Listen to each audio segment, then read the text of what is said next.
Le millionnaire arrête sa voiture en entendant des pleurs perdus dans le froid. Sous un plan de la scène, son ancienne employée serre contre elle des triplés épuisés. Son regard révèle un secret qu'il n'aurait jamais imaginé. Et cette nuit-là entraîne le millionnaire vers son plus grand défi. Qu'en pensez-vous? Que va-t-il se passer dans cette histoire? Commentez, n'oubliez pas de vous abonner à notre chaîne et dites-nous de quelle ville vous nous regardez. Je vous promets que ce sera la meilleure histoire que vous entendrez de votre vie. La nuit tombait lourdement sur Paris, amenant avec elle ce froid humide qui pénètre jusqu'aux os et pousse la ville entière à se blottir dans ses manteaux et ses couvertures. C'était un mardi ordinaire de novembre, un de ces jours où le ciel semble être un rideau gris tendu au-dessus des immeubles sans fin et où les phares des voitures dessinent des rivières scintillantes sur les avenues mouillées. Richard Dubois conduisait sa berline noire sur le périphérique, les yeux fixés sur la route devant lui, mais l'esprit vagabondant dans des endroits qu'il préférait ne pas visiter. À 43 ans, Richard avait bâti un empire dans le secteur de la technologie. Son entreprise figurait parmi les plus prometteuses du pays. Son compte en banque affichait des chiffres que la plupart des gens ne pourraient même pas prononcer, et son nom apparaissait fréquemment dans les chroniques mondaines. Mais rien de tout cela n'avait d'importance lorsqu'il rentrait chez lui et y trouvait le silence. Ce silence avait un nom, il avait un visage. Il avait 6 ans quand il est parti, laissant un vide qu'aucune affaire florissante ne parvenait à combler. Gabriel, le nom que Richard évitait de prononcer à voix haute, mais qui résonnait en lui chaque jour. Le fils que la leucémie avait emporté 3 ans plus tôt, transformant l'appartement en attique en un mausolée de souvenirs intacts. La chambre du garçon était restée la même, avec les jouets rangés sur les étagères et le lit fait, comme s'il allait à tout moment entrer en courant par la porte. Marine, son épouse, s'était refermée sur elle-même tout autant que lui. Chacun portait son deuil à sa manière, mais le résultat était le même. 2 étrangers partageant le même espace, incapables de se rejoindre à travers la douleur. Ce soir-là, Richard avait quitté le bureau plus tard que d'habitude. Une réunion qui s'était prolongée, des rapports qui nécessitaient une approbation, la routine qu'il utilisait comme bouclier contre ses propres pensées. Quand il est finalement monté dans sa voiture, il a pris un chemin différent. Il ne voulait pas encore rentrer à la maison. Il ne voulait pas affronter le dîner silencieux. La télévision allumée sans que personne ne la regarde vraiment. Le regard lointain de Marine qui demandait sans mots pourquoi ils essayaient encore. Alors, il a dévié de son itinéraire habituel et a suivi des rues moins fréquentées, conduisant sans destination, laissant simplement la ville le guider. C'est alors qu'il traversait un quartier plus éloigné, près de la limite avec Nanterre, que quelque chose a attiré son attention. Un vieux pont, au-dessus d'un canal presque à sec, entouré de terrains vagues et de quelques constructions abandonnées. L'endroit était mal éclairé, avec seulement 2 lampadaires en état de marche, créant plus d'ombre que de lumière. Richard était déjà passé par là d'autres fois, toujours sans y prêter grande attention. Mais ce soir-là, en approchant, il a entendu quelque chose qui a fait hésiter son pied sur l'accélérateur. Des pleurs. Faibles, étouffés par le bruit lointain de la circulation et par le vent qui soufflait entre les structures en béton. Les pleurs d'un enfant. Son premier réflexe fut de continuer à rouler. Paris était pleine d'histoires tristes et il ne pouvait pas toutes les résoudre. Mais quelque chose de plus fort l'en a empêché. Peut-être était-ce le souvenir de Gabriel, peut-être une vieille culpabilité qu'il ne savait même pas porter. Richard a ralenti, a garé la voiture sur le bas-côté et a coupé le moteur. Le silence qui a suivi a été de nouveau rompu par les pleurs, maintenant plus clairs. Il venait de sous le pont. Il a ouvert la portière de la voiture et a senti le froid de la nuit lui fouetter le visage. Il a marché jusqu'à la rambarde de protection, a regardé en bas et a vu, parmi les ombres du talus, une silhouette recroquevillée. Il s'est approché avec précaution, descendant par un sentier improvisé à travers les herbes folles et les détritus accumulés. Plus il se rapprochait, plus son cœur s'accélérait. Il ne savait pas ce qu'il allait trouver, mais chaque pas semblait peser des tonnes. Quand il est finalement arrivé assez près, la scène qui s'est révélée devant lui l'a paralysé. Une femme était assise contre le pilier en béton du pont, avec 3 bébés dans les bras. 3. Elle les tenait avec une force qui semblait venir d'ailleurs que de son corps, comme si la simple volonté de protéger ses enfants était tout ce qui la maintenait en vie. Ses vêtements étaient sales et déchirés. Ses cheveux emmêlés tombaient sur son visage trop maigre. Les bébés, enveloppés dans des linges qui avaient autrefois été blancs, pleuraient doucement, un son fragile qui fendait la nuit comme une lame. Richard s'est accroupi lentement, essayant de ne pas l'effrayer. La femme a levé le visage, et c'est à ce moment-là que son monde a cessé de tourner. Il connaissait ce visage. Il connaissait ses yeux, même s'ils étaient maintenant cernés et éteints. C'était Jeanne. Jeanne Leclerc, l'employée de maison qui avait travaillé chez lui pendant près de 6 ans. La même femme, qui s'occupait de Gabriel avec une tendresse qui allait au-delà des obligations professionnelles. La même qui avait disparu il y a environ 10 mois sans prévenir, sans démissionner, sans donner de nouvelles. Elle avait simplement disparu, laissant Marine confuse et légèrement blessée par le manque d'explications. « Jeanne, c'est vous » a-t-il murmuré, encore incrédule. « Que s'est-il passé ? Qu'est-ce que vous faites ici ?» Elle n'a pas répondu. Elle l'a juste regardé avec un mélange de honte et de désespoir, serrant les bébés contre sa poitrine, comme si Richard allait essayer de les lui prendre. Des larmes silencieuses coulaient sur son visage, reflétant la faible lumière des lampadaires lointains. « Vous êtes blessé ? Vous êtes malade ?» Richard s'est approché davantage, a retiré son manteau et l'a posé sur ses épaules. « Sortons d'ici. Vous avez besoin d'aide. Les enfants ont besoin d'aide. » Jeanne a essayé de parler, mais seul un murmure est sorti. Richard a réalisé qu'elle était trop épuisée pour offrir la moindre résistance. Avec précaution, il l'a aidée à se relever, tenant l'un des bébés pendant qu'elle portait les 2 autres. Ensemble, ils sont remontés jusqu'à la voiture. Richard a ouvert la portière arrière, a improvisé un espace sécurisé avec les ceintures et a installé Jeanne et les enfants. Elle tremblait encore, son corps secoué de spasmes involontaires qu'il a reconnus comme des signes de dénutrition sévère. Il est monté dans la voiture et a démarré le moteur, réglant le chauffage au maximum. Il a pris son téléphone portable et a composé le numéro de l'hôpital privé où Marine était suivie. Il a expliqué la situation rapidement, a demandé qu'on prépare une prise en charge d'urgence et a accéléré à travers la ville, coupant par des rues désertes et ignorant des feux rouges sans réfléchir. Pendant le trajet, il regardait dans le rétroviseur et voyait Jeanne bercer légèrement les bébés, fredonnant quelque chose de si bas qu'il pouvait à peine l'entendre. C'était une berceuse, la même qu'elle chantait à Gabriel les nuits où il avait du mal à dormir. Richard a senti sa poitrine se serrer, une émotion confuse mêlant nostalgie, compassion et quelque chose qu'il ne parvenait pas encore à nommer. Ils sont arrivés à l'hôpital 20 minutes plus tard. L'équipe attendait déjà à l'entrée des urgences. Médecins et infirmières ont entouré Jeanne et les bébés, posant des questions. Rapides, vérifiant les signes vitaux, préparant des brancards. Richard a tout suivi de près, répondant à ce qu'il pouvait, signant des formulaires de responsabilité, autorisant des examens. Ce n'est que lorsque Jeanne et les enfants ont été emmenés à l'intérieur, disparaissant derrière les portes battantes du centre de soins, qu'il s'est enfin arrêté. Il s'est assis sur une chaise en plastique dans la salle d'attente, les mains tremblantes, l'esprit essayant de digérer ce qui venait de se passer. Pourquoi était-elle là? Que s'était-il passé pour que Jeanne, une femme toujours si soignée et organisée, se retrouve sous un pont, avec 3 bébés? Et à qui étaient ces enfants?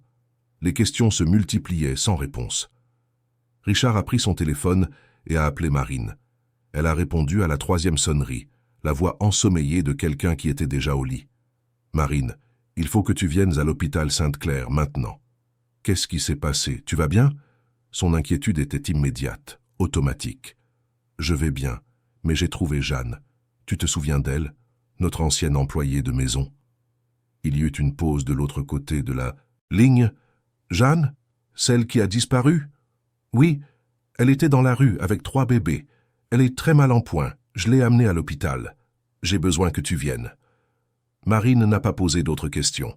Richard connaissait cette version d'elle, celle qui passait en mode action face aux crises. « J'arrive tout de suite », a-t-elle dit avant de raccrocher. En attendant, Richard a fait les 100 pas dans la salle d'attente. C'était un grand espace, avec des fauteuils confortables et une décoration neutre qui tentait de transmettre le calme. Mais il n'arrivait pas à se calmer. L'image de Jeanne recroquevillée sous le pont revenait sans cesse, se superposant à d'anciens souvenirs. Jeanne préparant le petit déjeuner de Gabriel. Jeanne aidant le garçon avec ses devoirs. Jeanne assise à côté de son lit à l'hôpital, tenant sa petite main pendant que Richard et Marine parlaient avec les médecins dans le couloir. Elle a toujours été plus qu'une employée. Elle faisait partie de la famille, même si personne ne l'avait jamais dit à voix haute. Marine est arrivée une demi-heure plus tard, les cheveux attachés en une queue de cheval hâtive et un pull jeté sur ses vêtements de nuit. Elle avait 38 ans, mais à ce moment-là, elle paraissait plus jeune, les yeux écarquillés d'une inquiétude sincère. « Où est-elle » a-t-elle demandé dès qu'elle a vu Richard. « Elle passe des examens.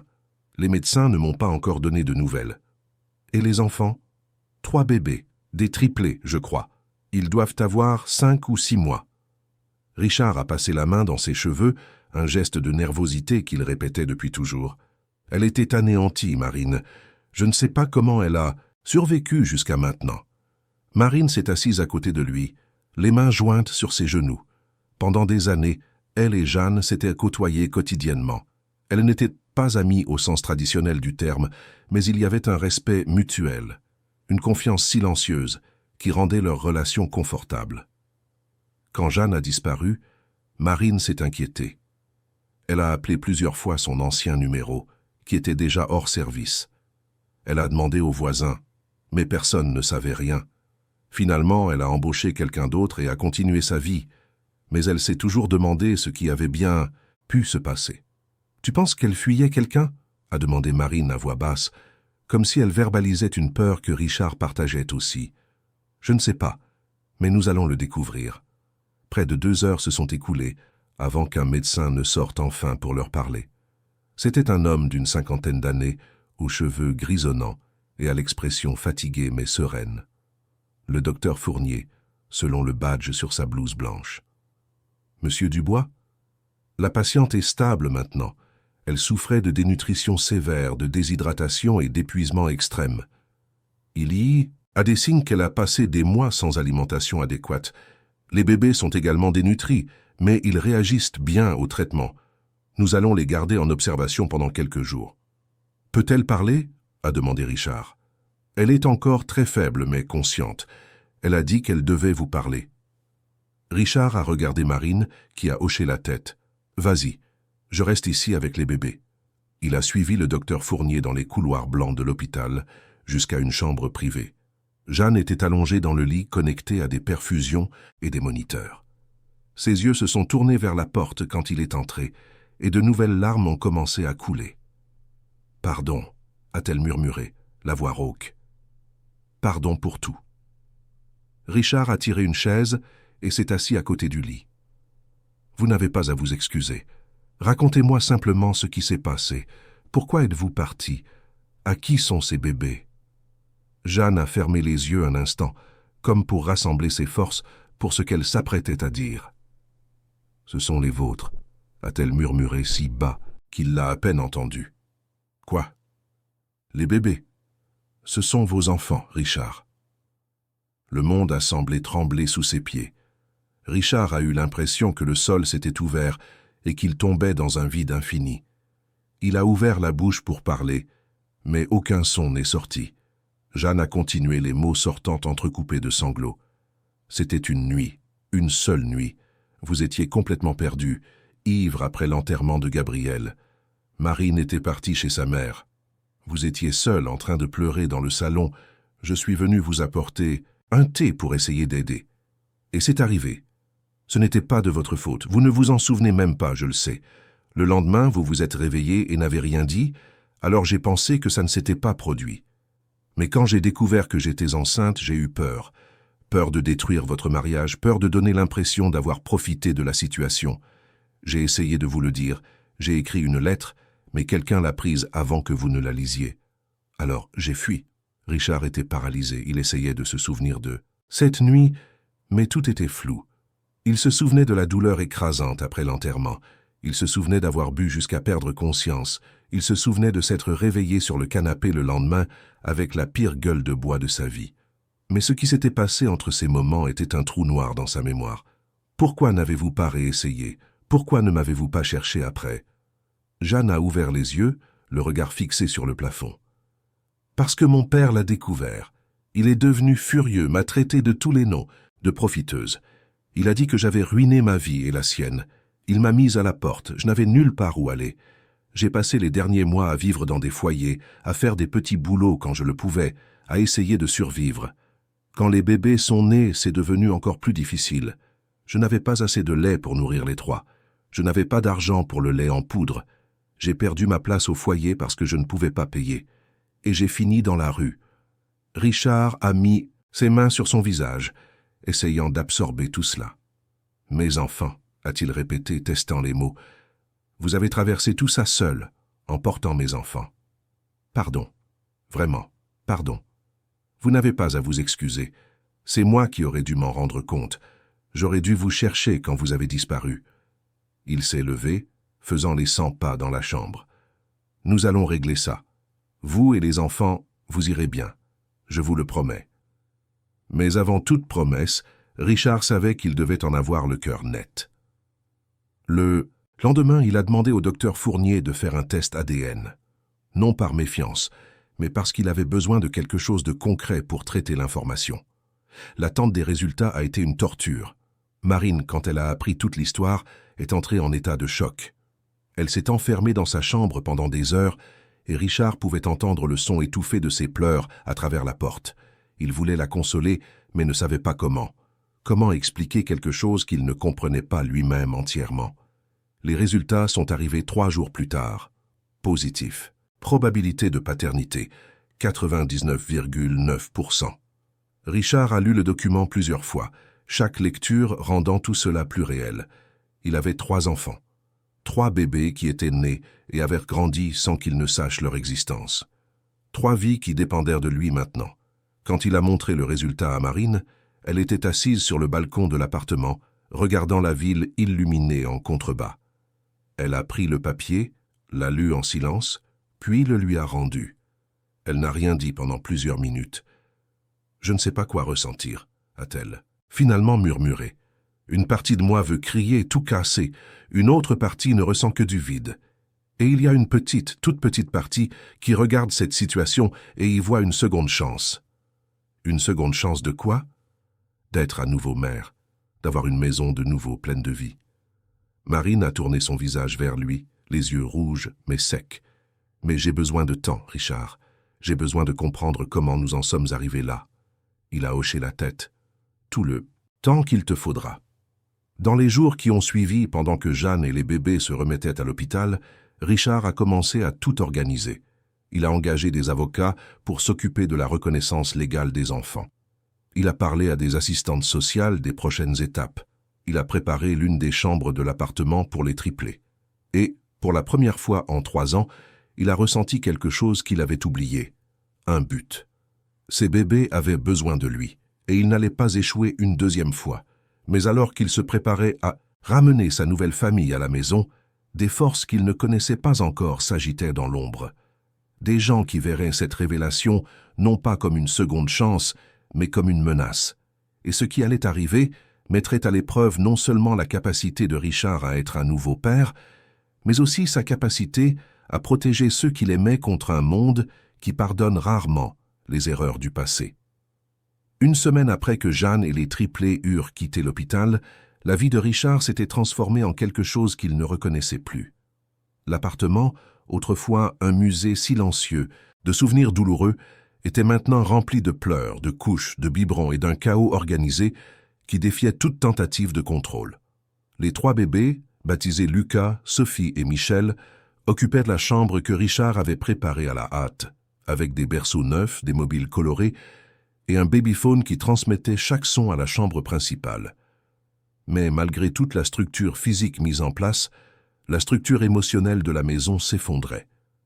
Marine ne pouvait pas regarder les enfants sans sentir sa poitrine se serrer.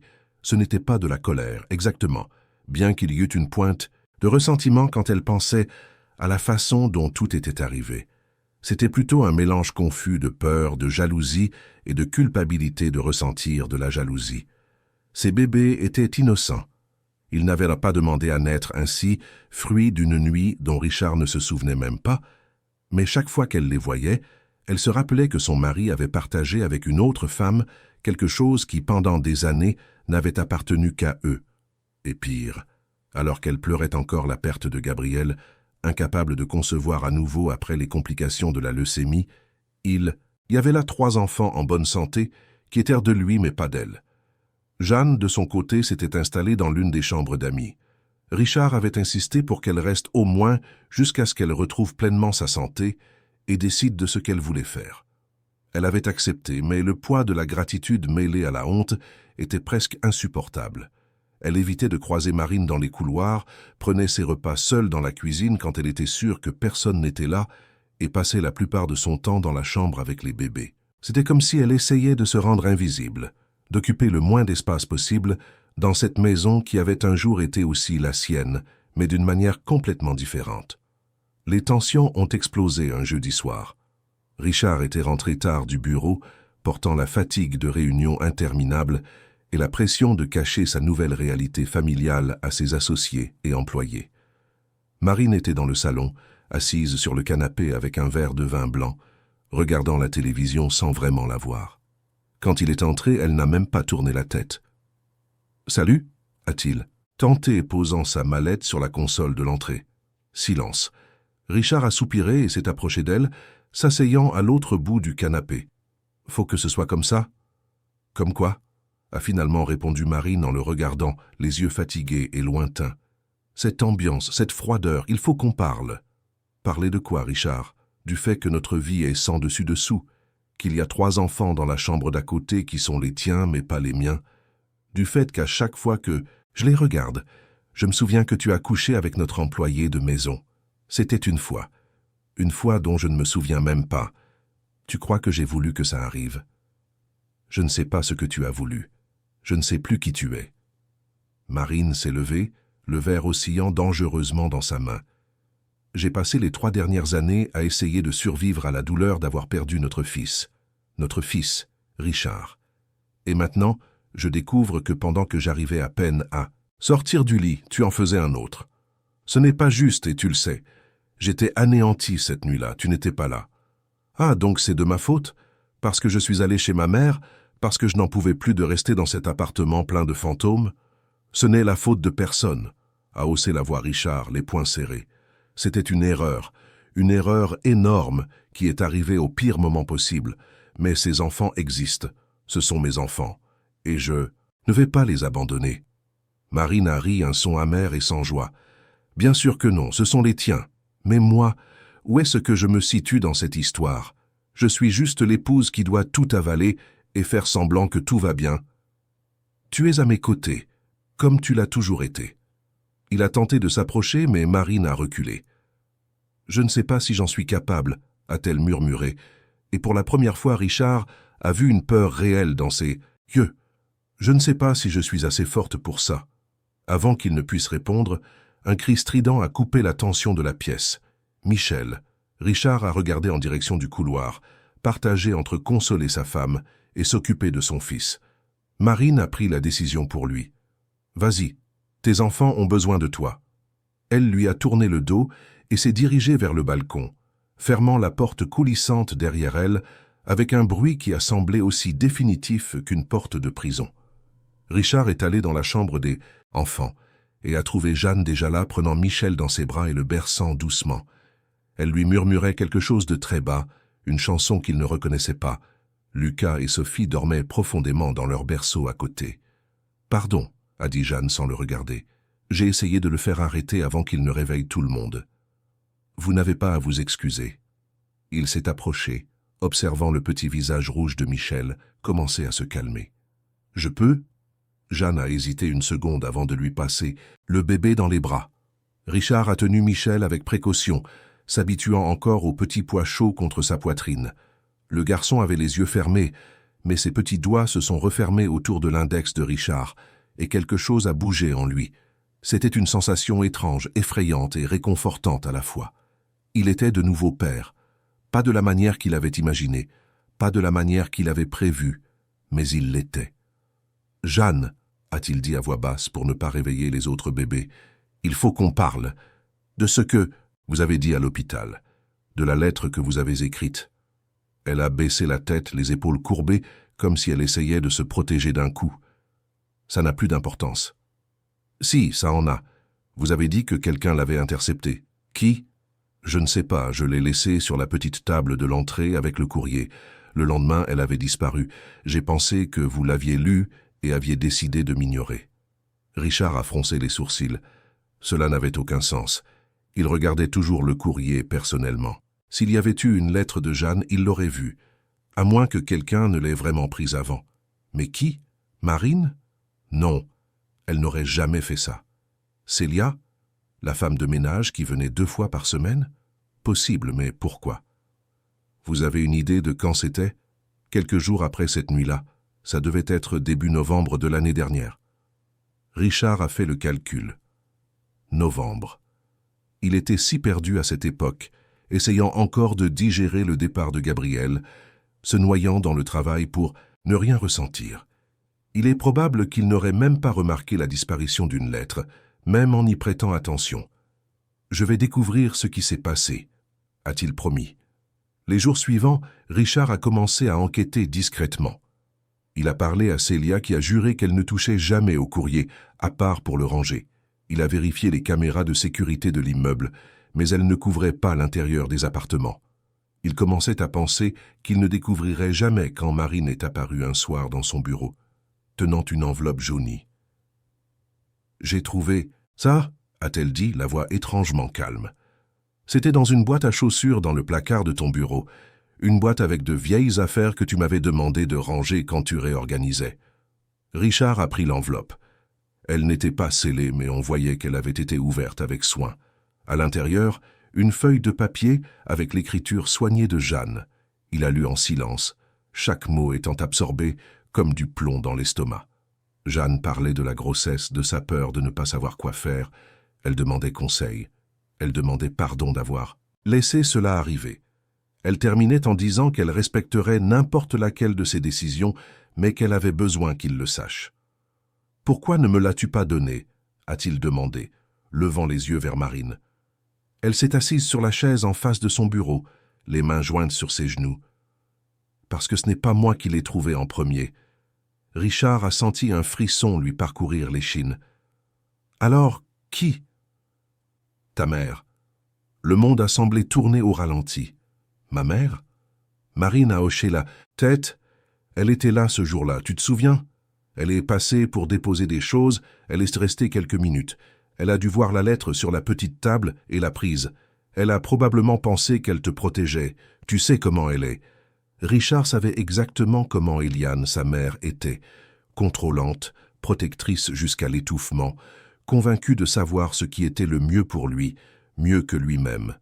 Après le décès de Gabriel, elle était devenue encore plus envahissante, débarquant sans prévenir, donnant son avis sur tout, le traitant comme s'il était incapable de prendre des décisions seul. Mais cacher une lettre, c'était un tout autre niveau d'ingérence. « Je vais lui parler », a-t-il dit, prenant déjà les clés de la voiture. « Maintenant ?»« Maintenant. » La maison d'Eliane se trouvait dans une résidence privée à Neuilly-sur-Seine. Richard a conduit en pilote automatique, la colère montant à chaque feu rouge. Quand il est arrivé, il n'a même pas pris la peine d'appeler pour prévenir. Il a sonné avec insistance jusqu'à ce qu'elle réponde à l'interphone, la voix ensommeillée et irritée. « Richard, il est presque 11 heures du soir. Ouvre. » Elle a dû percevoir quelque chose dans son ton car elle n'a pas discuté.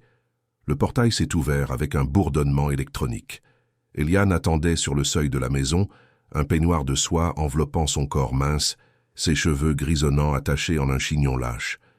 À 68 ans, elle gardait une posture droite, presque militaire, qui intimidait la plupart des gens. Mais pas son fils. « Tu as pris une de mes lettres, une lettre de Jeanne, et tu me l'as cachée. » Eliane n'a même pas scié. « Entre, nous n'allons pas discuter. » De ça sur le pas de la porte.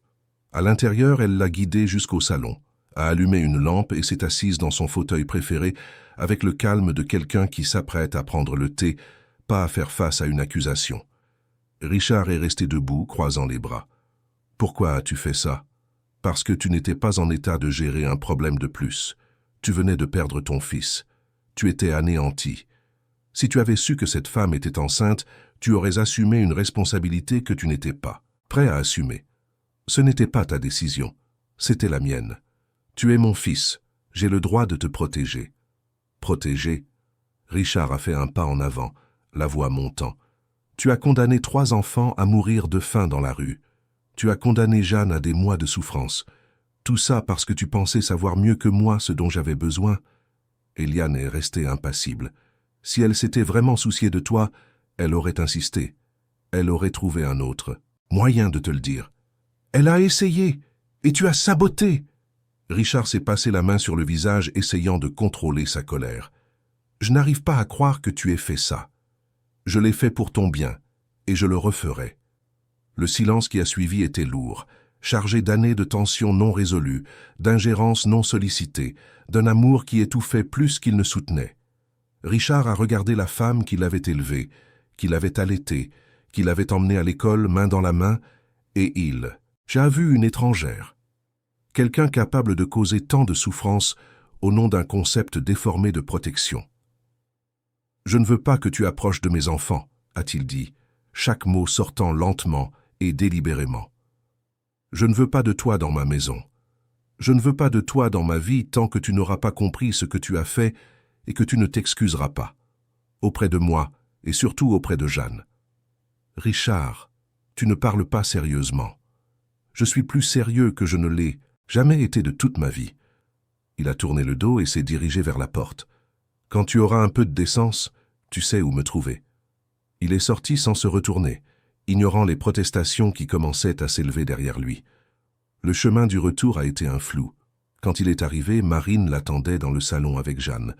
Les 2 femmes semblaient être parvenues à une sorte d'entente silencieuse pendant son absence. Jeanne avait les yeux rouges, mais secs. Marine, en revanche, avait des larmes qui coulaient sur son visage. « Elle m'a tout raconté », a dit Marine en le voyant. « Sur la lettre, sur la peur, sur le fait qu'elle ne voulait pas détruire notre famille. » Richard a regardé de l'une à l'autre. « Et qu'est-ce que tu en penses maintenant ?»« Je pense que j'ai mal jugé. Je pense que la coupable n'est pas elle. Et je pense que ces enfants méritent une chance de grandir avec de l'amour, pas avec du ressentiment. » Marine a essuyé ses larmes avec le dos de la main. « Ce ne sera pas facile. Mais je veux essayer. Pour toi, pour eux, et pour Gabriel qui nous a appris que la vie est trop courte pour la gaspiller en colère. » C'était la première fois depuis des semaines que les 3 se trouvaient dans la même pièce, sans une tension palpable dans l'air. Ce n'était pas une solution magique, ce n'était pas la fin des problèmes, mais c'était un début. Et parfois, un début est tout ce dont on a besoin pour construire quelque chose de nouveau sur d'anciennes ruines. Mais l'univers, comme toujours, avait d'autres plans.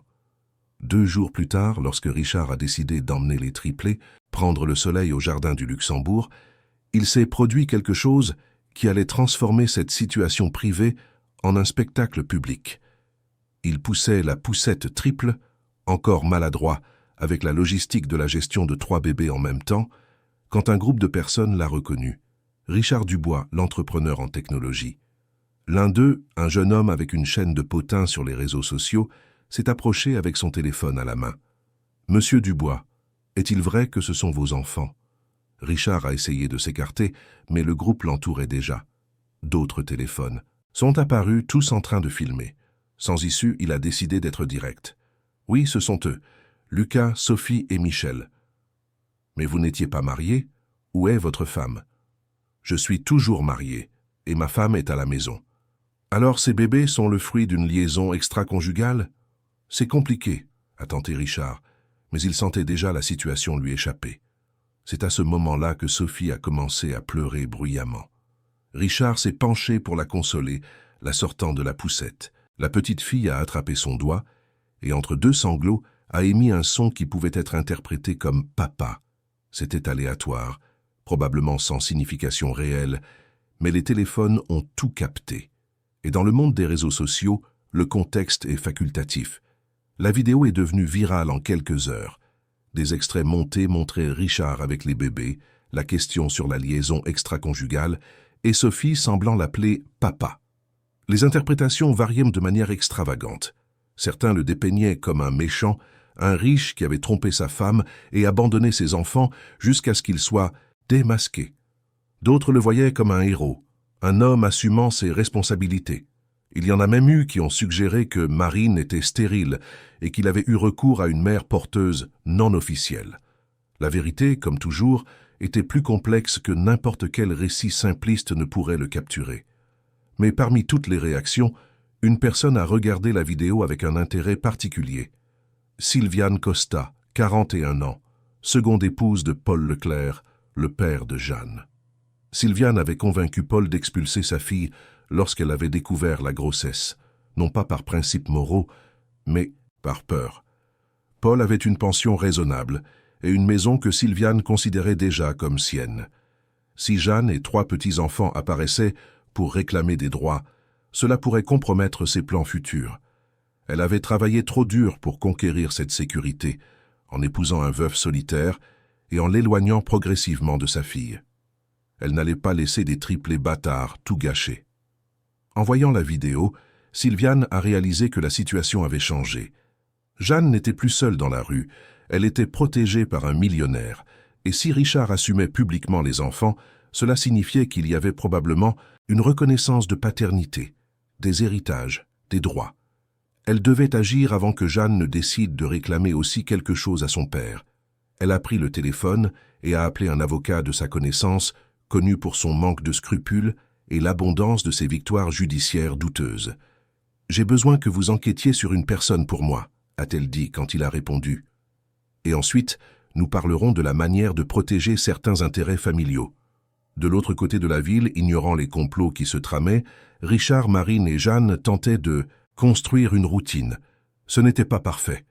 Il y avait des moments de tension, des regards inconfortables, des conversations qui commençaient et mouraient sans résolution. Mais il y avait aussi des moments de légèreté inattendue, comme lorsque Marine a tenu Sophie pour la première fois sans y être forcée, et que le bébé a souri d'un sourire édenté qui a fait fondre quelque chose en elle, ou lorsque les 3 adultes sont restés éveillés à 3 heures du matin, épuisés après avoir calmé Lucas qui n'arrêtait pas de pleurer, et ont soudainement commencé à rire de l'absurdité de la situation. C'est dans ces moments que l'espoir naissait. Fragile, incertain mais réel. L'espoir que peut-être, juste peut-être, de toute cette confusion, pourrait émerger quelque chose qui ressemble à une famille. Pas la famille qu'ils avaient prévue, pas la famille des publicités télévisées, mais une vraie famille, forgée dans l'imperfection et trempée par le choix conscient de rester. Les semaines qui ont suivi la viralisation de la vidéo ont transformé la vie de Richard en un champ de mines. Chaque fois qu'il sortait de chez lui, il devait faire face à des regards curieux, des commentaires chuchotés et, occasionnellement, quelqu'un essayant de prendre une photo discrète avec son téléphone. L'entreprise, qui était auparavant son refuge, est devenue une source de stress supplémentaire. Les associés ont commencé à organiser des réunions de plus en plus fréquentes, toujours avec le même ordre du jour voilé. L'image publique de Richard nuisait aux affaires. Marcel Durand, l'associé majoritaire après Richard, a été le plus direct. Assis dans la salle de réunion du 22e étage, avec la vue panoramique de Paris en toile de fond, il n'a pas perdu de temps en détour. « Richard, tu sais que je te respecte. Nous sommes amis depuis 15 mates, mais les investisseurs sont inquiets. Tout ce scandale génère de l'insécurité. » « Quel scandale ?» a rétorqué Richard, essayant de garder une voix calme. « J'ai assumé mes enfants. Où est le scandale là-dedans? La façon dont c'est arrivé, l'employé de maison, les triplés qui apparaissent de nulle part, les réseaux sociaux n'arrêtent pas de spéculer. Il y a des gens qui disent que tu as abusé de ta position de pouvoir. » Marcel a tapoté des doigts sur la table, visiblement mal à l'aise. « Je ne dis pas que je crois à ça, mais la perception, c'est la réalité dans le monde des affaires. Alors que suggères-tu? Que tu te mettes en retrait temporairement. Laisse la poussière retomber. Tu restes actionnaire, mais tu retires ton nom de la ligne de front. » Richard a eu l'impression de recevoir un coup de poing dans l'estomac. Cette entreprise était la sienne. Il l'avait construite à partir de rien, avec des nuits blanches, des risques calculés, et une vision que d'autres avaient qualifiée de folie. Et maintenant, il voulait le pousser dehors à cause d'une situation personnelle déjà assez douloureuse. Combien d'autres sont d'accord avec ça? Marcel a hésité avant de répondre. Tous. Le mot est tombé comme une sentence. Richard a regardé autour de la table en verre, imaginant ces hommes qu'il considérait comme des alliés en train de conspirer contre lui. « Combien » a-t-il demandé à nouveau, mais cette fois en se référant au vote nécessaire pour le destituer. « Nous avons la majorité, mais nous voulons le faire à l'amiable. Tu continueras à recevoir tes dividendes, tu garderas tes actions. Tu ne seras juste plus à la direction exécutive. Pour combien de temps ? 6 mois, peut-être 1 an. » Richard s'est levé, a pris sa mallette et s'est dirigé vers la porte. Avant de sortir, il s'est retourné une dernière fois. « Vous allez le regretter. » Mais même en le disant, il savait que c'était des mots vides. Il n'avait pas le pouvoir de les en empêcher. Pas à ce moment-là. La seule chose qu'il pouvait faire était d'accepter et de trouver un moyen de prouver qu'il avait raison. Quand il est rentré à la maison et l'a raconté à Marine, elle a réagi de manière surprenante. Au lieu de paniquer ou de le récriminer, elle l'a simplement serré dans ses bras. On trouvera une solution. On en trouve toujours une. Mais les choses étaient sur le point d'empirer. Pendant que Richard gérait la crise professionnelle, Sylviane Costa était occupée à construire son propre récit. Elle a engagé non seulement un avocat, mais une petite équipe dédiée à discréditer Jeanne.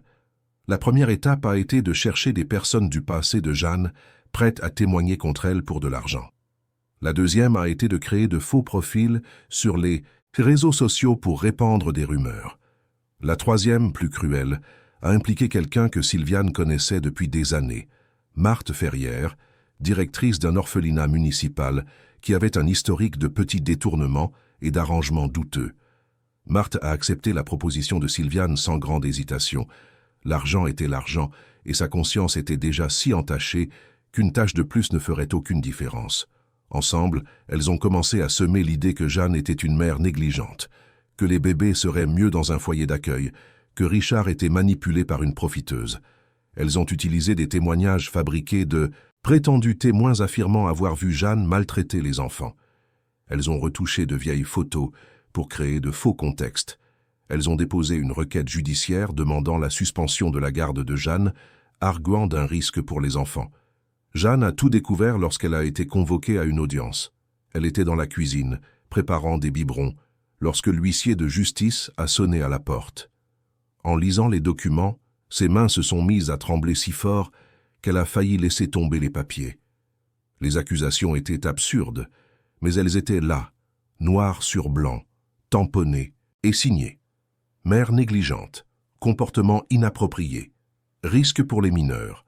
Richard a engagé les meilleurs avocats qu'il a pu trouver. Ils lui ont assuré que les accusations étaient fragiles, basées sur des témoignages suspects et sans preuves concrètes. Mais les garanties légales ne calmaient pas la terreur que ressentait Jeanne. Et si elle perdait ses enfants? Et si tout ce pourquoi elle s'était battue lui était arraché par des mensonges bien construits?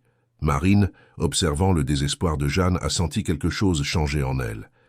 Elle avait passé des semaines en conflit intérieur, essayant de décider si elle pouvait accepter cette femme et ses enfants dans sa vie. Mais en voyant Jeanne attaquée si injustement, quelque chose s'est cristallisé. Peu importe comment tout avait commencé, à ce moment-là, Jeanne était une mère qui tentait de protéger ses enfants. Et Marine savait, mieux que personne, ce que c'était d'avoir un enfant menacé.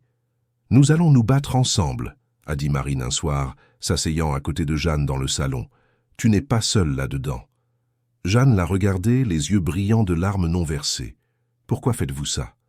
Après tout, parce que c'est ce qu'il faut faire. Et parce que ces enfants méritent d'avoir toutes les personnes qui les aiment à leur côté. Marine a pris la main de Jeanne, un geste simple qui portait le poids de toutes les semaines de tension qui se dissolvaient. « Nous sommes des femmes, Jeanne. Dans un monde qui adore nous monter les unes contre les autres, je ne vais donner ce plaisir à personne. C'est ce moment d'union entre les deux femmes qui a donné à Richard la force de continuer à se battre. Mais la bataille était loin d'être terminée. L'audience a été fixée à un mardi pluvieux d'août. Le tribunal était bondé avec des curieux qui avaient lu l'affaire sur les réseaux sociaux, des journalistes essayant de capturer une déclaration fracassante et des avocats des deux côtés armés de dossiers volumineux. Du côté de Sylviane, une procession de témoins a été appelée. Chacun a raconté des histoires élaborées sur la prétendue négligence de Jeanne. Une voisine qui a dit avoir entendu des bébés pleurer pendant des heures. Un commerçant qui a juré avoir vu Jeanne laisser les enfants seuls dans une poussette pendant qu'elle entrait dans un magasin. Une ancienne collègue qui a affirmé que Jeanne avait toujours été irresponsable et instable. Les histoires étaient convaincantes pour qui ne connaissait pas la vérité. Mais il y avait des failles, des incohérences que les avocats de Richard se sont empressés d'exploiter. La prétendue voisine n'avait jamais habité dans le même immeuble que Jeanne. Le commerçant n'a pas pu préciser dans quel magasin cela se serait produit. La collègue avait un historique de procès pour diffamation. Un par un, les témoins ont été démantelés, mais le coup de grâce est venu d'un endroit inattendu.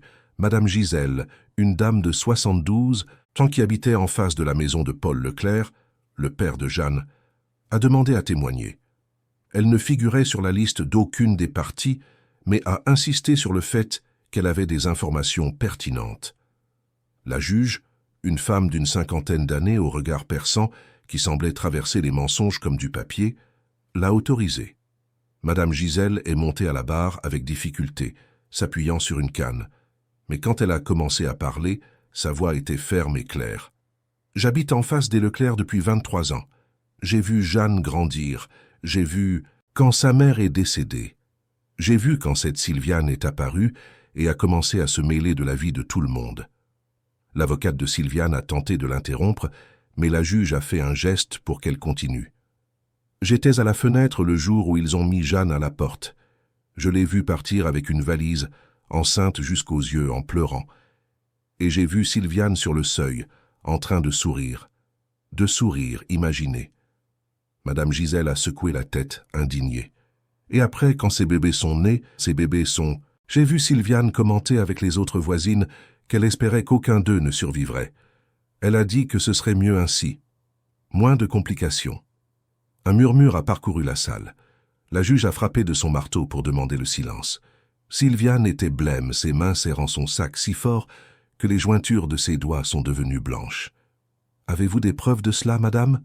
a demandé la juge. « J'ai ma parole, et j'ai ça. » Madame Gisèle a sorti de sa poche un vieux téléphone portable. « J'ai enregistré. Je me suis dit qu'un jour j'en aurais besoin, et j'avais raison. » L'enregistrement a été diffusé dans la salle. La qualité audio n'était pas parfaite, mais on pouvait entendre clairement la voix de Sylviane dire des choses cruelles sur Jeanne et les bébés.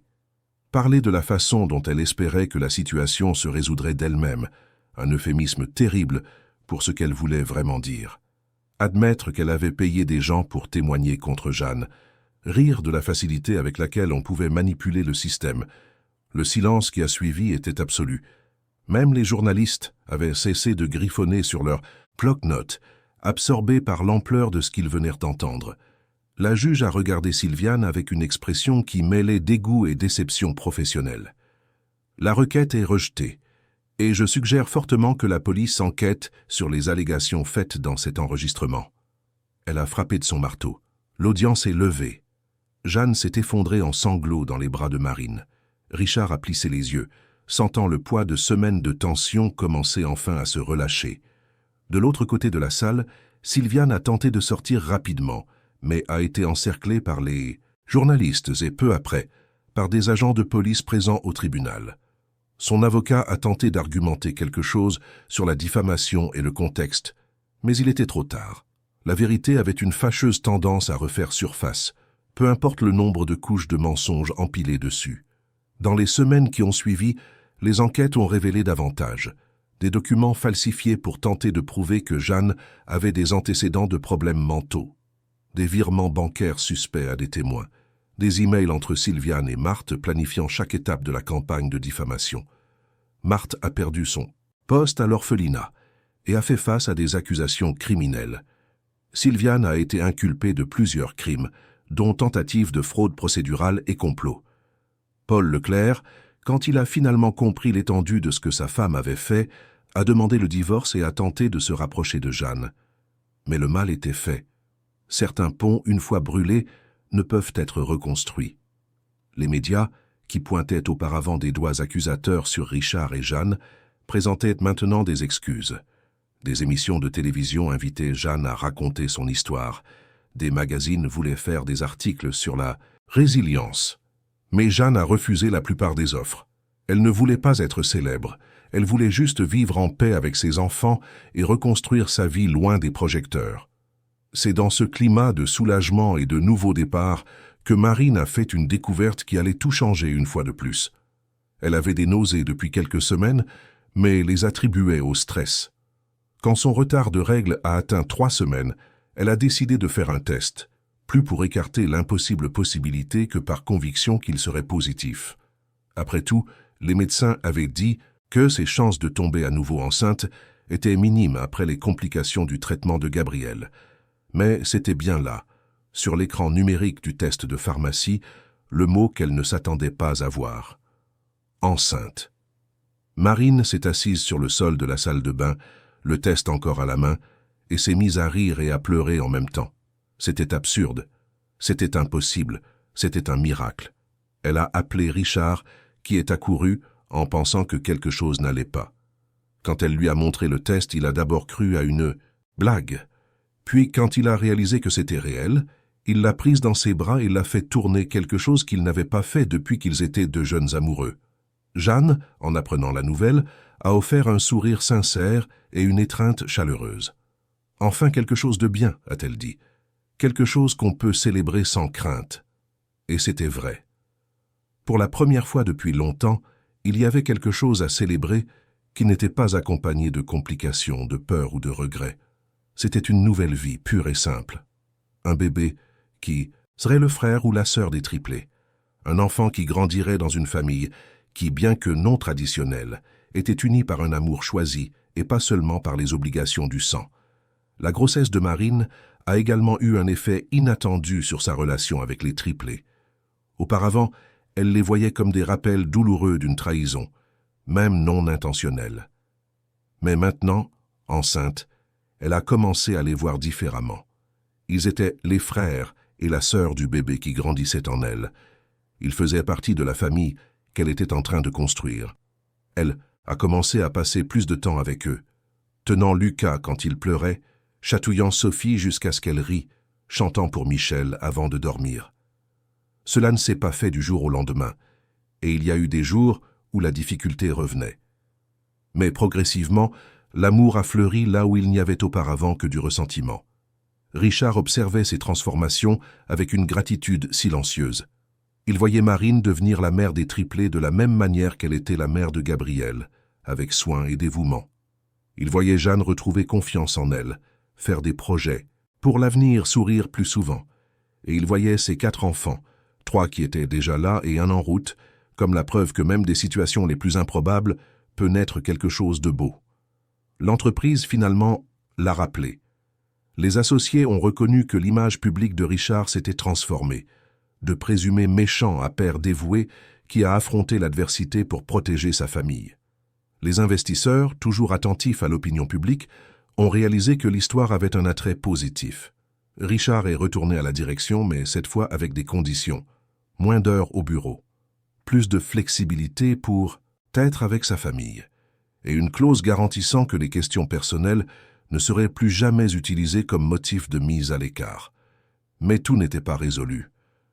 Paul Leclerc, le père de Jeanne, était encore une blessure ouverte. Il a essayé de se rapprocher plusieurs fois, envoyant des lettres, appelant, se présentant à l'entrée de l'immeuble.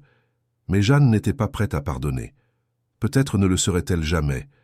Certaines trahisons sont trop profondes pour cicatriser complètement. Elle ne le détestait pas, ce qui d'une certaine manière serait plus simple. Elle ne ressentait simplement rien. Il était un étranger qui partageait son ADN, mais qui avait fait des choix qui l'avaient placé hors de sa vie de manière irréversible.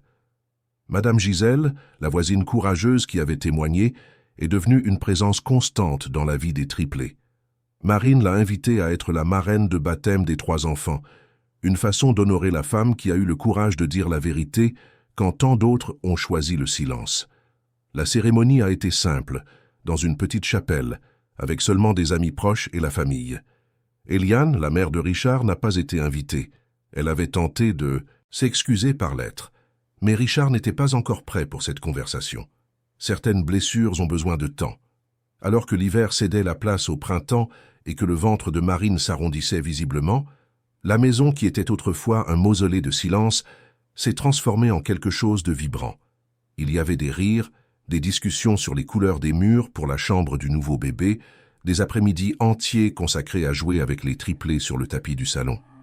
Richard a découvert qu'être père de 3 était complètement différent d'être père d'un. On ne pouvait pas avoir de moments individuels avec chaque enfant tout le temps. Il fallait apprendre à partager l'attention, à être juste dans ses choix, à accepter que certains besoins seraient satisfaits avant d'autres simplement pour des raisons de logistique. Jeanne, de son côté, a commencé à faire ses propres projets. Avec le soutien financier de Richard et la structure émotionnelle qu'elle avait enfin, elle s'est inscrite à une formation pour devenir éducatrice de jeunes enfants. Elle avait toujours rêvé d'être enseignante, mais la vie avait repoussé ce rêve dans un coin oublié. Maintenant, à 32 ans, elle a décidé qu'il n'était pas trop tard. Elle étudiait le soir après que les bébés se soient endormis, ses cours étalés sur la table de la cuisine, une tasse de café à côté. Richard la trouvait parfois endormie sur ses livres et la couvrait d'une couverture avant d'éteindre la lumière. C'est dans ces moments silencieux, avec la ville endormie au dehors et sa famille dispersée dans la maison dans différents états de sommeil, que Richard réfléchissait à tout ce qui s'était passé. À la nuit, sur le pont qui a tout changé, aux choix faits et non faits, à la façon dont une tragédie peut se transformer en salut si l'on est prêt à affronter la douleur de front. Il ne comprenait pas complètement pourquoi tout s'était déroulé ainsi. Peut-être ne le comprendrait-il jamais, mais il commençait à accepter que certaines questions n'ont pas de réponse et que la vie continue même sans explication parfaite. Les mois qui ont précédé la naissance du bébé de Marine ont été marqués par une transformation silencieuse mais profonde au sein de toute la famille. La maison avait acquis ses propres rythmes, une chorégraphie complexe de besoins satisfaits, d'engagements tenus et d'affections distribuées. Les triplés, désormais âgés d'1 an et demi, étaient dans la phase où ils exploraient tout, transformant l'appartement en un parc d'aventure où chaque meuble était une montagne à escalader et chaque tiroir un trésor à découvrir. Lucas était le plus calme des 3, préférant observer avant d'agir, toujours avec cette expression pensive qui rappelait le jeune Richard. Sophie était de l'énergie pure, toujours en train de rire, de courir, de tester les limites avec une joie contagieuse. Michel était le sensible, celui qui pleurait en voyant quelqu'un de triste, qui offrait des câlins spontanés et qui semblait comprendre les émotions d'une manière surprenante pour son âge. Marine était dans son 8e mois de grossesse lorsqu'elle s'est réveillée un matin avec une sensation étrange dans la poitrine. Ce n'était pas physique exactement, c'était quelque chose de plus profond. Elle s'est levée avec précaution, son ventre énorme rendant chaque mouvement une négociation avec la gravité, et s'est dirigée vers la chambre des triplés. Ils dormaient encore, 3 petites silhouettes chacune dans son berceau. Michel serrait un ours en peluche que Marine lui avait acheté quelques semaines auparavant. Sophie avait les pieds hors de la couverture, comme toujours. Lucas dormait sur le ventre, le visage tourné sur le côté, sa respiration douce et régulière. Marine s'est assise sur le fauteuil à bascule qui se trouvait entre les berceaux et a simplement observé. Elle a essayé de se souvenir du moment exact où ses enfants avaient cessé d'être les enfants de l'autre pour devenir aussi les siens. Elle n'a pas réussi à l'identifier. C'était trop progressif, une succession de petits moments qui se sont accumulés jusqu'au jour où elle s'est réveillée et a réalisé qu'elle aimait ces 3-là avec la même intensité qu'elle avait aimé Gabriel. Différemment car chaque amour est unique, mais avec la même profondeur, le même don total. Jeanne l'a trouvée là 20 minutes plus tard, toujours assise, toujours en train d'observer. « Marine » a-t-elle murmuré pour ne pas réveiller les enfants. « Tout va bien. » Marine l'a regardée et a souri, les yeux brillants de larmes, qui n'étaient pas de tristesse. « Je pense juste à la façon dont tout a changé, à comment nous en sommes arrivés là. » Jeanne s'est approchée, s'appuyant contre le mur à côté du fauteuil. « Parfois, je me réveille, et je crois que je vais être de retour sous ce pont. Que tout ça n'était qu'un rêve. Ce n'était pas un rêve. C'était un combat, pour nous deux. » Marine a tendu la main et Jeanne l'a prise. « On a construit ça ensemble, tu sais, cette famille folle et magnifique. Merci, » a dit Jeanne, la voix étranglée par l'émotion, « de m'avoir donné cette chance, de ne pas me détester. Comment pourrais-je te détester? Tu m'as donné la chance d'être à nouveau mère, même si c'est d'une manière qu'aucune de nous n'attendait. » C'est à ce moment-là, les 2 femmes se tenant la main dans la chambre silencieuse pendant que les bébés dormaient, que quelque chose s'est consolidé. Elles n'étaient pas amies au sens conventionnel du terme, et peut-être ne le seraient-elles jamais. Mais elles étaient quelque chose de plus important. Elles étaient des alliés. Elles étaient des commères. Elles étaient deux femmes qui avaient décidé que l'amour était plus fort que le ressentiment et que la famille était un choix, pas une imposition.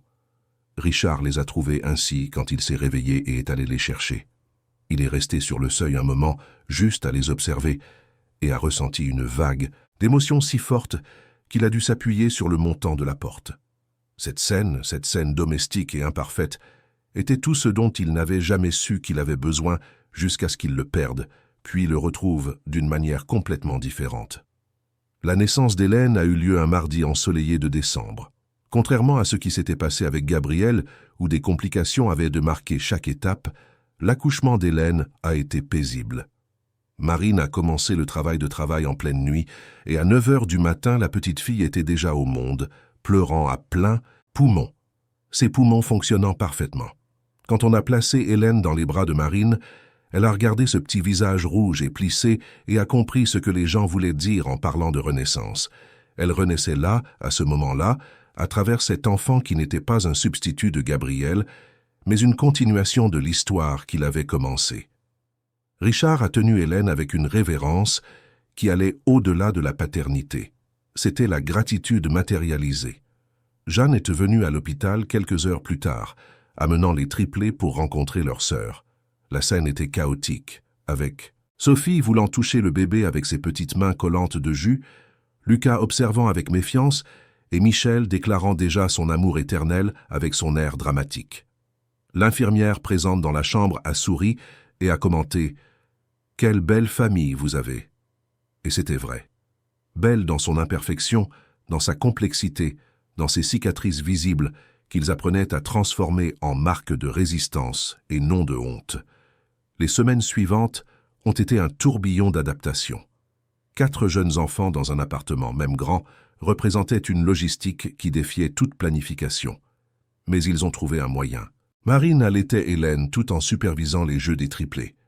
Richard a découvert qu'il pouvait travailler de chez lui 3 jours par semaine, ce qui lui permettait d'être plus présent. Jeanne, qui avait terminé sa première année de formation avec d'excellentes notes, a commencé un stage dans une école voisine, partant le matin et revenant l'après-midi pour aider avec les enfants. Mais quelque chose dérangeait Jeanne. La nuit, quand tout le monde dormait, elle restait éveillée à penser à toutes les mères qui vivaient ce qu'elle avait vécu. Combien de femmes, à ce moment précis, se trouvaient sous des ponts, dans des foyers surpeuplés, dans des situations désespérées avec des enfants à nourrir et sans perspective?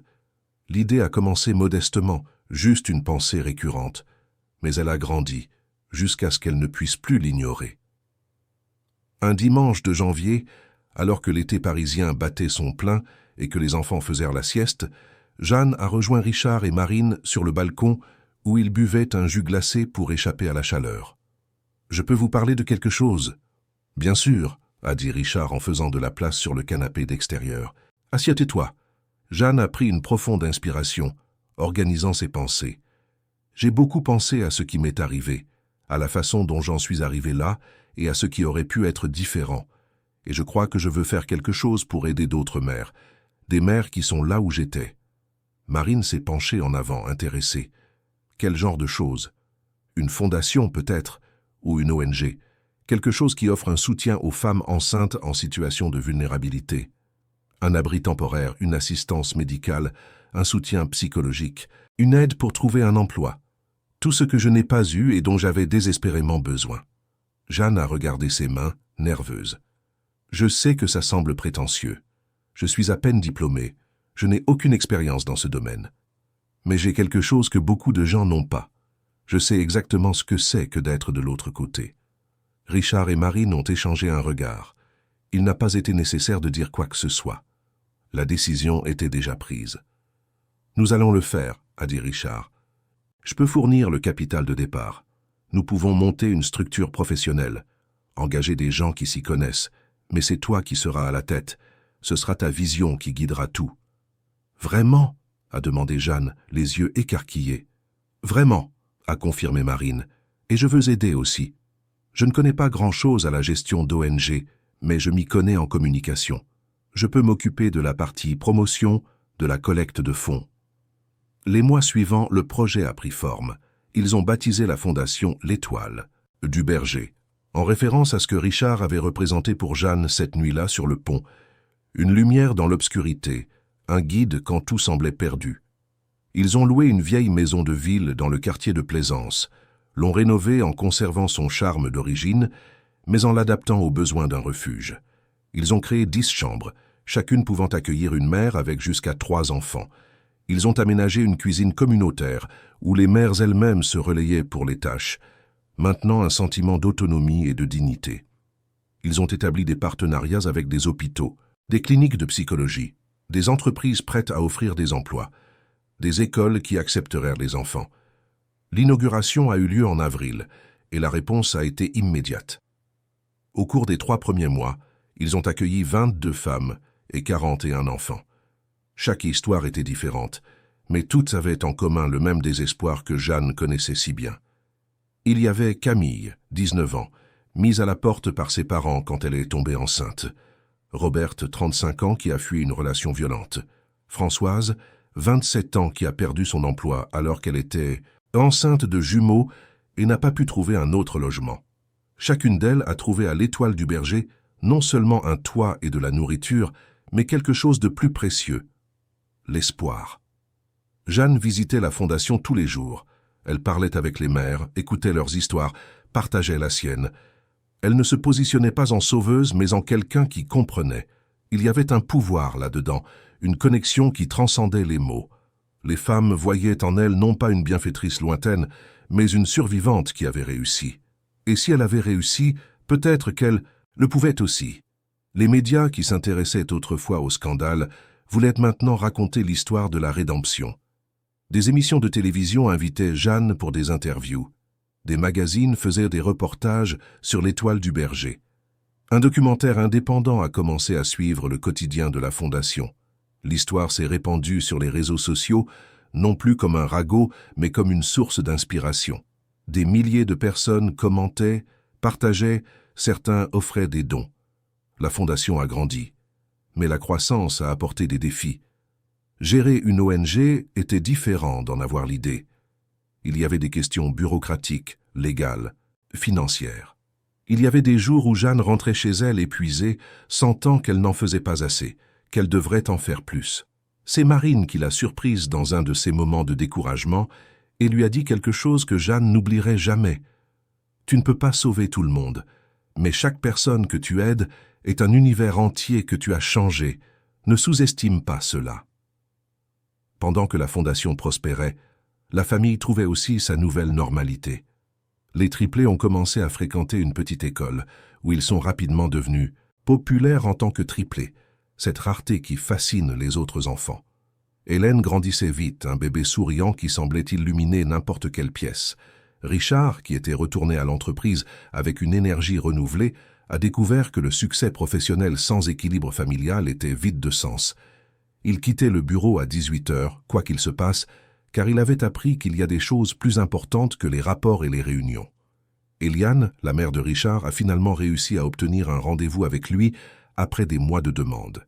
Elle avait écrit une longue lettre, admettant ses erreurs, expliquant qu'elle avait agi par peur et non par méchanceté, mais reconnaissant que la peur ne justifie pas le mal causé. Richard a accepté de la voir dans un café neutre, loin de la maison. La rencontre a été difficile. Eliane a pleuré, s'est excusée à plusieurs reprises, a tenté d'expliquer sa logique tordue. Richard a écouté en silence.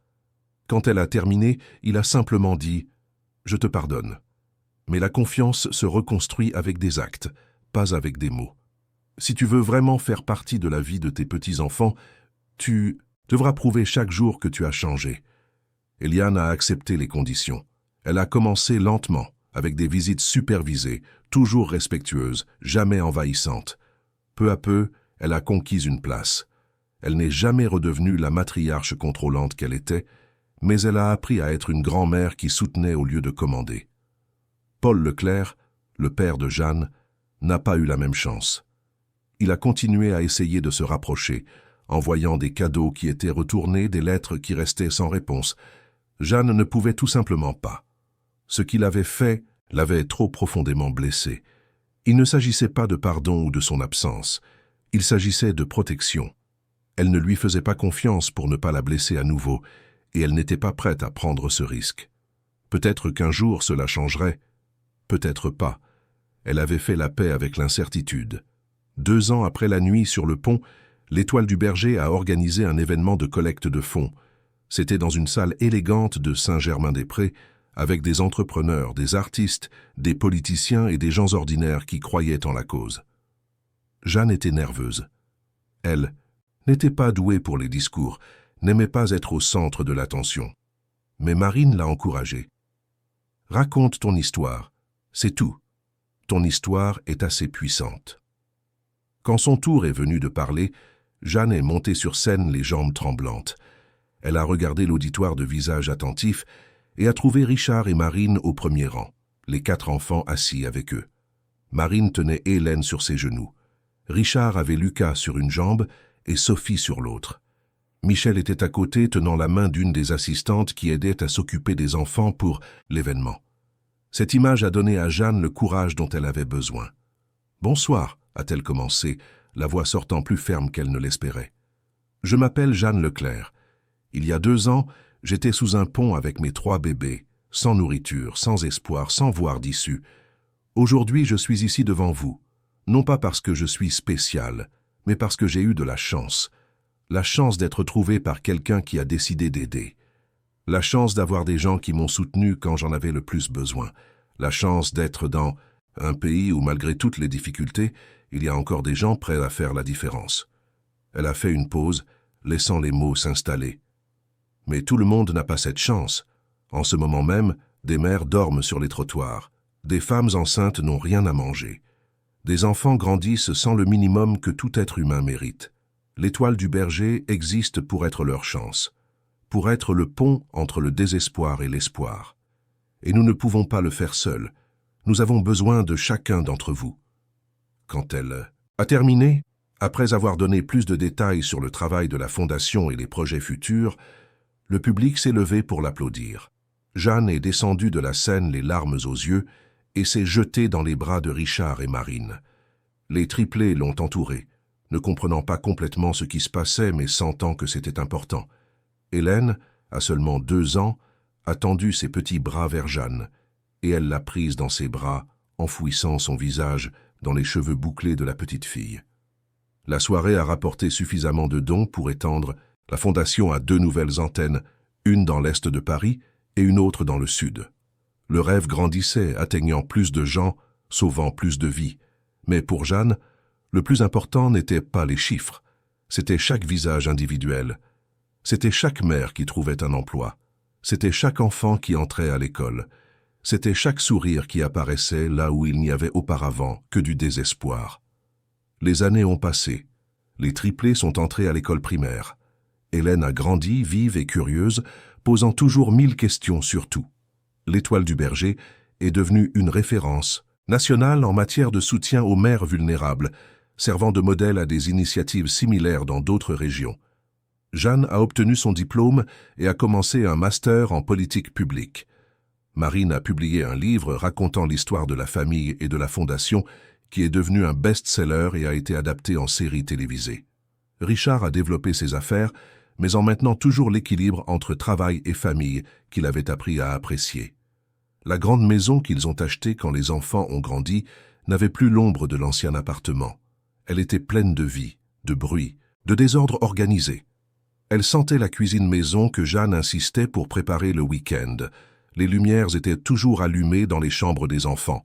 Il y avait des photographies sur les murs montrant l'évolution de cette famille improbable, mais profondément réelle. Un soir spécial, lorsque les triplés ont eu 10 ans et Hélène 8, ils ont organisé une fête dans le jardin de la maison. Ce n'était pas seulement un anniversaire, c'était une célébration de tout ce qu'ils avaient construit ensemble. Des invités de toutes les étapes de leur vie étaient là. Madame Gisèle, déjà âgée de 80 ans, mais toujours lucide et active, était l'invitée d'honneur.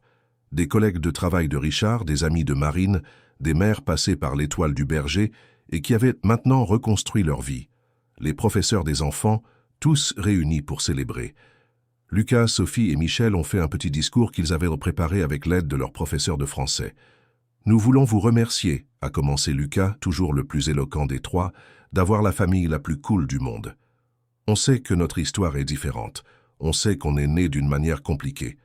Mais on s'en fiche. Sophie a continué avec son énergie caractéristique.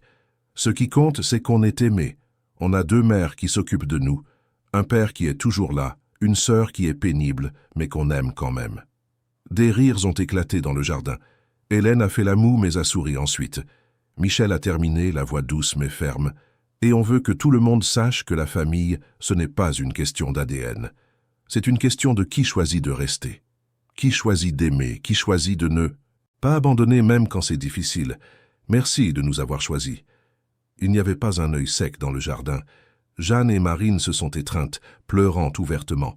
Richard était à côté d'elles, une main sur l'épaule de chacune, ses propres larmes coulant sans honte. Les enfants ont couru pour un câlin collectif, et pendant un moment parfait et fugace, tout a pris son sens.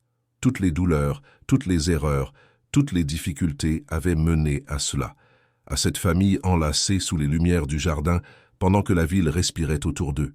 Plus tard, quand les invités étaient partis et que les enfants dormaient épuisés dans leur chambre, Richard, Marine et Jeanne se sont assis sur le balcon avec des verres de vin et un silence confortable. Parfois, je n'arrive toujours pas à croire que c'est réel, a avoué Jeanne, qu'on en soit arrivé là. Moi, j'y crois, a dit Marine, parce qu'on l'a choisi. Chaque jour, on choisit. Richard a regardé les 2 femmes qui, chacune à sa manière, l'avaient sauvé autant qu'il les avait sauvées. Cette nuit-là, sur le pont, il pensait qu'il sauvait Jeanne. Mais la vérité, c'est qu'ils s'étaient sauvés mutuellement. Jeanne l'avait sauvé d'une vie vide de sens. Marine les avait tous sauvés en choisissant l'amour plutôt que le ressentiment. Et ensemble, ils avaient créé quelque chose qu'aucun d'eux n'aurait pu construire seul. La vie qu'ils menèrent maintenant n'était pas parfaite. Il y avait encore des jours difficiles, des disputes, des frustrations. Les enfants se chamaillaient encore. Les factures devaient encore être payées. La fatigue était encore réelle. Mais tout cela était tempéré par un amour sincère, par un engagement choisi, par la certitude qu'aucun d'eux n'était seul. Cette nuit froide, il y a tant d'années, lorsque Richard a arrêté sa voiture et est descendu vers le pont, il ne se doutait pas qu'il était sur le point de trouver non seulement Jeanne et les triplés, mais aussi lui-même, la version de lui qu'il pensait avoir perdue au départ de Gabriel, la capacité d'aimer, de se soucier, de faire passer les autres avant soi. Il a découvert que les secondes chances ne sont pas données, elles sont construites, brique par brique, choix par choix, jour après jour. Et tandis que la ville de Paris pulsait en contrebas, avec ses millions d'histoires se déroulant, simultanément cette famille improvisée mais profondément connectée continuait d'écrire la sienne. Une histoire de rédemption, de pardon, d'amour qui transcende les attentes et les normes. Une histoire qui prouvait que la famille n'est pas définie par des actes de naissance ou des structures traditionnelles, mais par la volonté de se présenter chaque jour et de choisir de rester. Des années plus tard, lorsque les enfants seraient grands et commenceraient leur propre voyage, lorsque l'étoile du berger aurait aidé des milliers de familles, lorsque les cheveux de tous commenceraient à montrer des fils blancs, ils se réuniraient encore sur ce balcon. Ils partageraient encore du vin et des silences confortables. Ils se souviendraient encore de la nuit sur le pont, non pas comme une tragédie qui a failli se produire, mais comme le début de quelque chose d'extraordinaire. Parce qu'en fin de compte, cette nuit glaciale où le désespoir a rencontré la compassion n'était pas un accident. C'était le destin. C'était l'univers qui conspirait pour transformer la douleur en amour, la solitude en communauté, le désespoir en espoir. C'était la preuve que même dans les heures les plus sombres, un seul choix de s'arrêter, de descendre de sa voiture et d'offrir son aide peut changer non pas une vie, mais plusieurs. Et les échos de ce choix continueraient de résonner bien au-delà d'eux, à travers les mères aidées par la Fondation, à travers les enfants qui grandiraient en sécurité, à travers le message simple mais puissant que personne n'est seul, qu'il y a toujours de l'espoir, et que l'amour, lorsqu'il est choisi consciemment, a le pouvoir de guérir même les blessures les plus profondes.